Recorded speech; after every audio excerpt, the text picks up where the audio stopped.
बिस्मिल्लाहिर्रहमानिर्रहीम। Dear students, hope so you all are fine. हमने last lecture में discuss किया था कि हमारा जो एग्रीकल्चर सेक्टर है वो किस किस्म का है। हमने उसके स्ट्रक्चर को डिस्कस किया और उसके बाद हमने डिस्कस किया कि एग्रीकल्चर सेक्टर की इंपॉर्टेंस क्या है।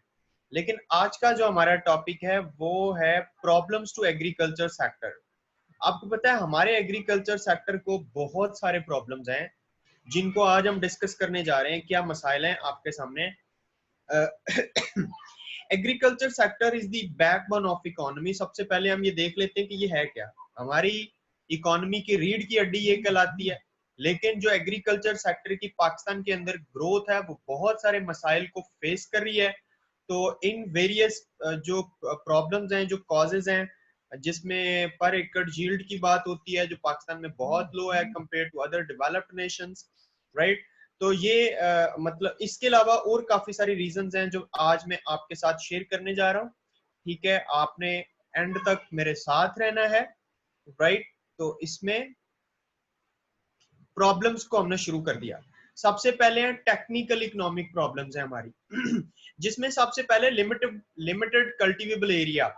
हमारा टोटल एरिया पाकिस्तान का 79.6 मिलियन हेक्टेयर है। ठीक है, इतना हमारा टोटल एरिया है, लेकिन out of which only 23.7 million hectare यानी 28% area is used for agricultural purposes. तो बाकी क्या, बाकी बैरन पड़ा हुआ है। 8 million hectare area is idle, मतलब नकम्मा पड़ा हुआ है and unutilised. There is vast sub division and fragmentation of land holdings.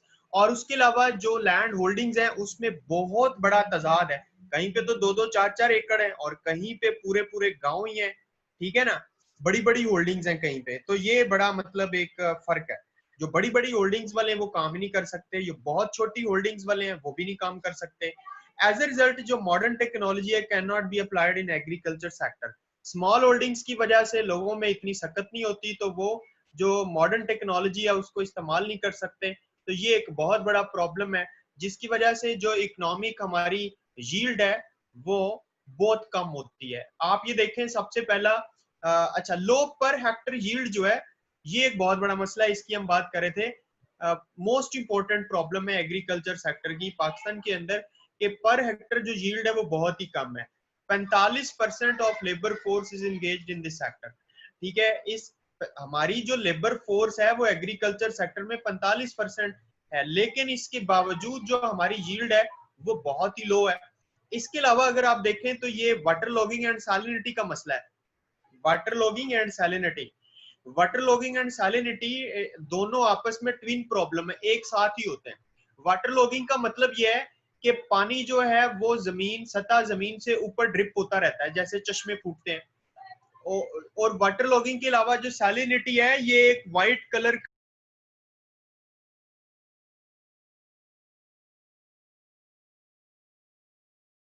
का एक पाउडर सा है जो जमीन की तह पे आने ही नहीं देता, अगर उगती भी है तो उनको मार देता है। ये बीमारी है, water logging and salinity twin problem है एग्रीकल्चर सेक्टर को। ठीक है, तो जिसकी वजह से साल्टी लैंड होने की वजह से और सरफेस के ऊपर पानी हमेशा ड्रिप होते रहने की वजह से हमारी जो पर हेक्टर यील्ड है वो बहुत लो रहती है। तो होप्स हो कि आपने वाटर लॉगिंग एंड सैलिनिटी के प्रॉब्लम को भी समझा होगा। ठीक है ना, अगर आप इसको समझ चुके हैं तो फिर मैं आगे आपको बताता हूं कि slow growth of allied products. मतलब एग्रीकल्चर सेक्टर के साथ जो अलाइड प्रोडक्ट्स हैं और मिलती जुलती जो प्रोडक्ट्स हैं उस उनकी ग्रोथ बड़ी स्लो हो रही है। Allied products refer to those production which are not agriculture but indirectly help the farmer to improve his living standard.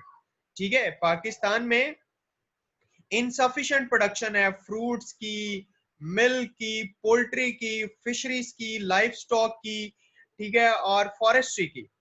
तो नतीजा क्या निकलता है, not only our food quality is poor, लेकिन हमारी इससे फूड क्वालिटी पुअर नहीं रहती बल्कि जो हमारी इंडस्ट्रीज हैं, फर्नीचर इंडस्ट्री, टेक्सटाइल इंडस्ट्री और डेयरी, वो भी डेवलप नहीं हो पाती इसी वजह से, जो हमारे अलाइड सेक्टर है उनकी लो ग्रोथ की वजह से।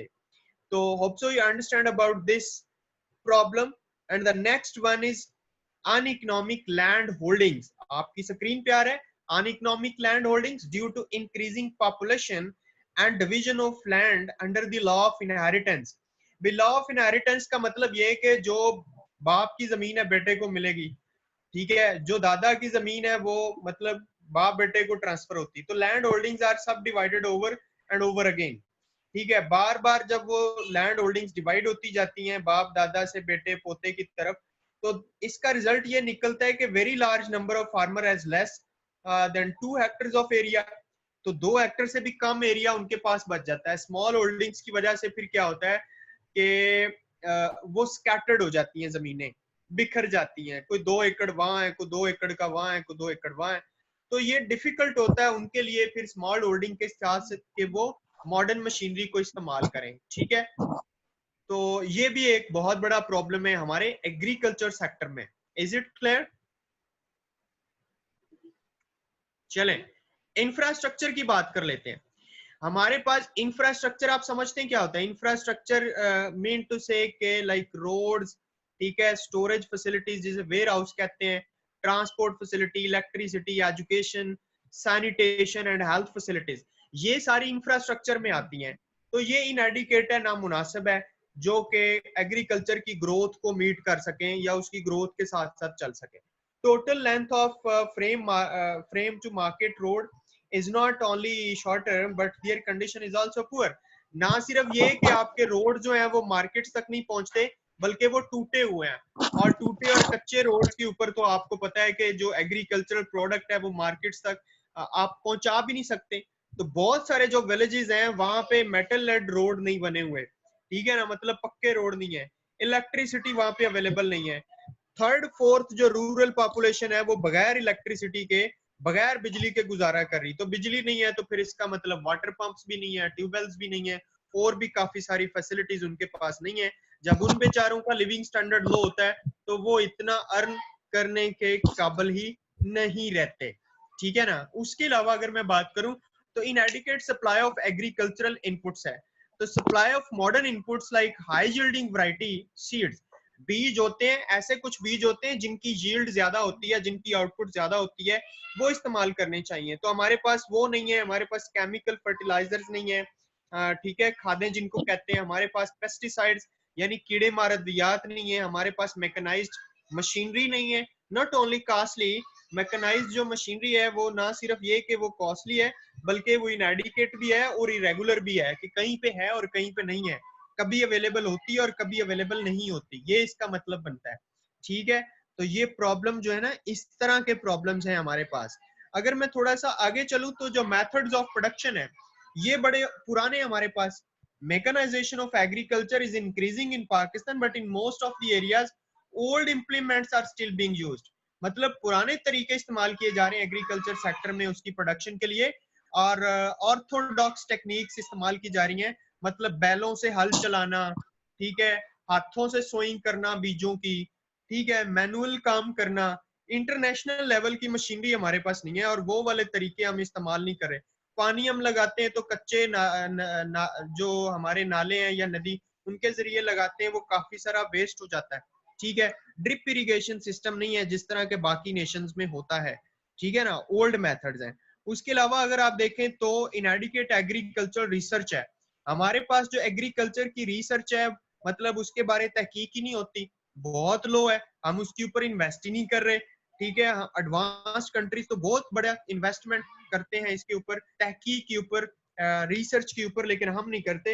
इन order to raise the potential of agriculture production there should be continuous improvement in research of agricultural growth. हमें अगर इसको पोटेंशियल बनाना है अपने एग्रीकल्चर सेक्टर को, तो हमें क्या करना चाहिए, हमें अपनी रिसर्च को इंप्रूव करना होगा। टोटल जो हमारे पास एग्रीकल्चरल यूनिवर्सिटीज हैं पाकिस्तान में वो 16 है, 16 से 24 है। ठीक है, 16 से 24 एग्रीकल्चरल यूनिवर्सिटीज हैं हमारे पास, राइट। तो लेकिन हमारा एग्रीकल्चर सेक्टर कितना, 60% है मुल्क का। ठीक है, लेकिन यूनिवर्सिटियां 16 से 24%, तो कितनी होनी चाहिए थी, मतलब हमारे पास 60% एग्रीकल्चरल यूनिवर्सिटीज होनी चाहिए थी, 60-70%, क्योंकि ये हमारी बैकबोन है। लेकिन क्या है कि यूनिवर्सिटियां नहीं है, रिसर्च नहीं है, उस पर काम नहीं हो रहा, पढ़ा लिखा काम नहीं हो रहा, तो जारी बात है हम फिर फेस कर रहे हैं प्रॉब्लम्स को। उसके अलावा अगर मैं आपको इरिगेशन की बात करूं तो लैक ऑफ इरिगेशन फैसिलिटीज भी है। मतलब हम पानी जो लगाते हैं, पानी जो फसलों को देते हैं, तो शॉर्टेज ऑफ इरिगेशन फैसिलिटीज है, उसमें मैंने पहले बात की कि वो कच्चे नाले हैं और पानी वेस्ट हो जाता है, और हमारी जो फसलें हैं उनको हम क्रॉप नहीं कर सकते मैक्सिमम एरिया पे। तो lower water supplies losses from water course in the field are the serious problem farm in farm sector. ठीक है, लोअर सप्लाईज है पानी की, कहीं पे 6 महीने पानी आता है और 6 महीने होता ही नहीं है, और एक्चुअल जो सरफेस वाटर है अवेलेबिलिटी वो 91.8 मिलियन एकड़ फीट है। ठीक है, जबकि इससे ज्यादा होना चाहिए, जो कि हमारी जो लैंड है उसको मैक्सिमम इरिगेट कर सके, और जो हम है उससे मैक्सिमम फायदा ले सके। ठीक है ना भाई। और इसके अलावा you can say old methods of production हो गया हमारे पास, एडिकेट एग्रीकल्चरल जो है रिसर्च हो गया। ठीक है, ये मैं अभी आपको शो कर रहा था। और इसके अलावा अगर हम और प्रॉब्लम्स की तरफ बढ़ें तो सबसिस्टेंस फार्मिंग है हमारे यहाँ। सबसिस्टेंस फार्मिंग समझते हैं, इसका मतलब है पुराने तरीके फार्मिंग के।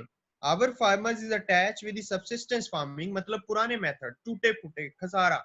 A huge portion of production is consumed at farmers own house to support large family, तो इसलिए less portion of production is available for market supply, यानी हम बेच ही नहीं सकते, ट्रेड ही नहीं कर सकते। इसकी वजह से क्या होती है, लो इनकम होती है फार्मर्स की, और फार्मर जो है वो कमर्शियल लेवल पे चीजें प्रोड्यूस करके पाकिस्तान को दे ही नहीं सकता, सबसिस्टेंस फार्मिंग की वजह से। ठीक है, ठीक है बेटा, बात समझ रहे हैं, क्लियर हो रही है बात, पल्ले पड़ रही है आपके?